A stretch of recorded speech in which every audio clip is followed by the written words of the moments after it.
Attendance और ये रहा एमडीएम। अटेंडेंस पर क्लिक करके अटेंडेंस पर क्लिक करेंगे, फिर उसके बाद हम अपनी कक्षा चुन के बच्चों का अटेंडेंस यहाँ से दे सकते हैं।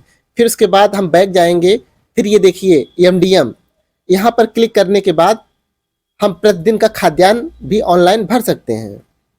नमस्कार। 9 फरवरी 2024 को महानिदेशक स्कूल शिक्षा कंचन वर्मा जी के द्वारा एक आदेश आता है। इस आदेश का विषय उत्तर प्रदेश बेसिक शिक्षा परिषद द्वारा संचालित परिषदीय विद्यालयों में पंजिकाओं के डिजिटाइजेशन के संबंध में।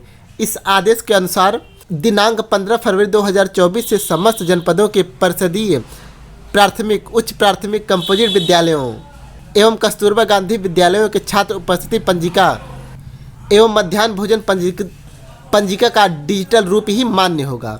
अर्थात अब हमको छात्र उपस्थिति और मध्याह्न भोजन का विवरण ऐप के माध्यम से देना होगा। कौन सा ऐप होगा, उस ऐप का प्रयोग कैसे करेंगे, आइए हम बारीकी से समझते हैं। तो सबसे पहले आप अपने मोबाइल का प्ले स्टोर ओपन कर लेंगे। प्ले स्टोर ओपन करने के बाद प्रेरणा ऐप डालकर सर्च कर देंगे। अब ये रहा प्रेरणा ऐप, इसको हम लोग इंस्टॉल कर लेते हैं। विद्यालयों को टैबलेट मिला है तो आप ये सारा काम टैबलेट में करेंगे, और जिस विद्यालय पर टैबलेट नहीं मिला है वहाँ पर यह मोबाइल के द्वारा किया जाएगा। तो प्रेरणा ऐप इंस्टॉल हो रहा है। अब अगर आपके मोबाइल में प्रेरणा ऐप पहले से इंस्टॉल होगा तो आप उसको अपडेट कर लेंगे। अपडेट करने के बाद ऐप को हम ओपन करते हैं। ओपन करने के बाद यहाँ पर एक्सेप्ट आएगा, इस पर हम क्लिक करके आगे बढ़ेंगे। पुनः एक्सेप्ट आ जाता है, इस पर हम क्लिक करेंगे। अगर हम रिजेक्ट करेंगे तो हम इस ऐप का प्रयोग नहीं कर पाएंगे। अब जितने भी परमिशंस मांगेगा उसको हमको अलाउ करना होगा। लोकेशन इसमें कंपलसरी है, इसलिए हमको लोकेशन को भी ऑन करना होगा। अब ये हमसे यह पूछ रहा है कि आप इस ऐप को किस भाषा में चलाना चाहते हैं। तो मैं इंग्लिश में कंफर्टेबल हूँ, तो मैं इंग्लिश पर क्लिक करता हूँ। Inter user ID. User ID आपका वह मोबाइल नंबर होगा जो आपके एमडीएम में रजिस्टर्ड होगा। अब आपके मोबाइल पर एक ओटीपी गई होगी, उस ओटीपी को यह टाइमर ख़त्म होने के बाद आपको यहाँ पर भरना होगा। जैसा कि ओटीपी आ गया है मेरे रजिस्टर्ड मोबाइल पर, हम ओटीपी यहाँ पे भरते हैं। अगर ओटीपी नहीं आया है तो आप रीसेंड ओटीपी पर क्लिक करेंगे, फिर 30 सेकंड का वेट करेंगे। ओटीपी हमारे रजिस्टर्ड मोबाइल नंबर पे आ गया है तो हम यहाँ पर ओटीपी एंटर करेंगे। एंटर करने के बाद आप अपना नया पिन बना सकते हैं जो आपका मन करे। तो आप याद करने के लिए कोई भी पिन बना लीजिए। नॉर्मली मैं 1 2 3 4 बना रहा हूँ। फिर वही पिन आपको यहाँ पे कंफर्म करके दोबारा से भरना होगा। रजिस्टर पर क्लिक करेंगे। जो पिन हमने बनाया है उसी पिन को भरते हुए हम यहाँ पर लॉगिन कर लेंगे। अब कृपया प्रतीक्षा करें, लिख के आ रहा है। जैसे ही ये दोनों हरे हो जाएंगे तो हमारा ये ऐप ओपन हो जाएगा। अब हम आगे बढ़े पर क्लिक करके इस ऐप में प्रवेश करते हैं। अब ऐप में आगे बढ़ने के बाद हमको 3 फ़ोटो अपलोड करनी है। पहली फ़ोटो हमको विद्यालय के नाम के साथ हमको यूडाइस दिखना चाहिए। दूसरे फ़ोटो में विद्यालय की बाउंड्री और तीसरे फ़ोटो में हमको विद्यालय की कक्षा दिखनी चाहिए। यह प्रक्रिया जब आप पहली बार लॉगिन करेंगे उसके लिए होगी, जिसमें आपको अपनी लोकेशन को वेरीफाई करना होगा। अब यह देखिए रजिस्टर का ऑप्शन आ गया है।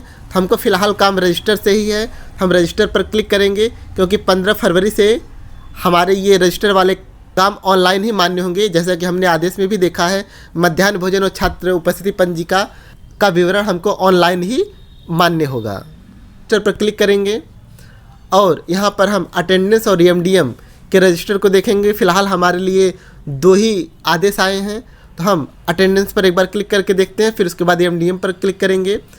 तो अटेंडेंस पे जैसे ही हम क्लिक करेंगे तो स्टूडेंट अटेंडेंस, इस पर हम क्लिक करेंगे। अब इसमें अगर हम क्लास में देखेंगे तो आपके विद्यालय में जितनी कक्षाएं होंगी उनकी सूची आ जाएगी। मेरा विद्यालय कंपोजिट है इसलिए कक्षा 1 से लेकर 8 तक की सूची है। अगर आपका विद्यालय पीएस होगा तो वहाँ पे कक्षा 5 तक की ही सूची होगी। अगर सिर्फ यूपीएस होगा तो वहाँ 6 से लेकर 8 तक की ही सूची होगी।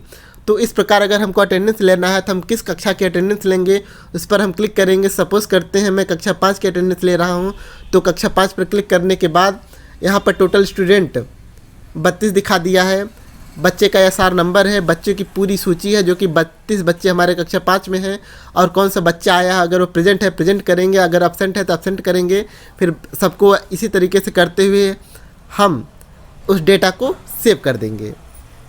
अगर हम बच्चे की उपस्थिति ले रहे हैं तो इसमें एक महत्वपूर्ण बिंदु ये है कि 1 अप्रैल से लेकर 30 सितंबर तक उपस्थिति हमारी 8 बजे से लेकर 9 बजे तक मान्य होगी। मतलब 9 बजे के अंदर हमको उपस्थिति ले लेना है।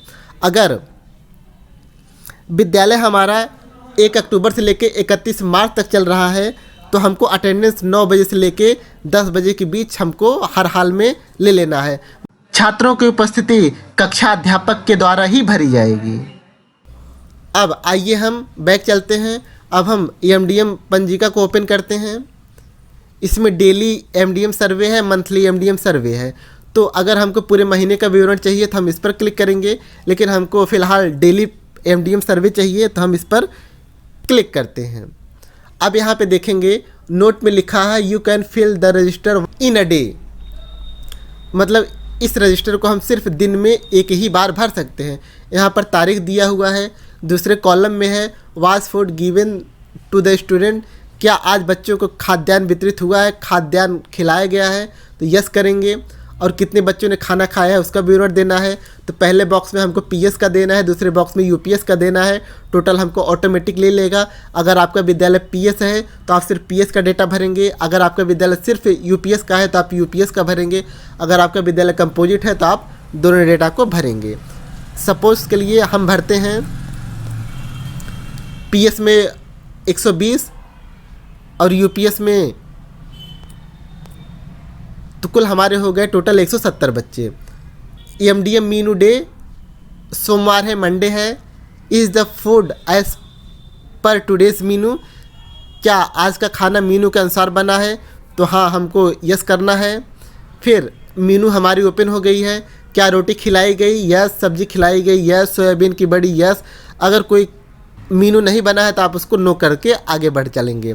क्या आज फल दिया गया है, क्योंकि आज सोमवार है, जैसा कि हम सभी जानते हैं कि आज के दिन फल का वितरण होता है, तो हाँ इस डेटा को भरेंगे। अगर फल दिया गया है तो ठीक है, अन्यथा आप यहाँ पे शून्य दिखा देंगे। How many childrens wash their hands, तो आज के दिन कितने बच्चों ने हाथ को धुला है उसको यहाँ पे भरेंगे। अब यहाँ पे हम देखेंगे कि खाद्यान्न ऑटोमेटिक ले लिया है कि कितने किलो का खाद्यान्न आज आपके विद्यालय में बना है। तो क्लिक हियर टू सेव को क्लिक करते हुए हम आगे बढ़ जाएंगे। अब ईएमडीएम का ब्यूरो भरते समय हमको यह ध्यान देना है कि सिर्फ एक ही बार भरना है, और 1 अप्रैल से लेकर 30 सितंबर तक 12 बजे तक या फिर 12 बजे से पहले हमको भर देना है। और वहीं अगर हमारे विद्यालय का समय 1 अक्टूबर से लेके 31 मार्च तक है तो हमको यह एमडीएम पंजिका 1:30 बजे के पहले भर लेनी है। और प्रतिदिन यह डेटा भरने के बाद हम वापस होम पे आएंगे। होम पे आने के बाद सिंक्रोनाइज रजिस्टर्ड डेटा, इस पर हम क्लिक करके अपने डेटा को सिंक्रोनाइज कर लेंगे। अगर हम सिंक्रोनाइज नहीं करेंगे तो हमारे यह डेटा ऊपर तक शो नहीं करेगा। तो प्रेरणा ऐप संबंधी यह था एक महत्वपूर्ण आदेश, और किस तरीके से कार्य होगा इस पर भी हमने विस्तृत चर्चा किया। अगर इस ऐप पर अन्य कोई अपडेट आता है, अन्य कोई आदेश आता है तो हम आपको लाइव डेमो देकर दिखाएंगे।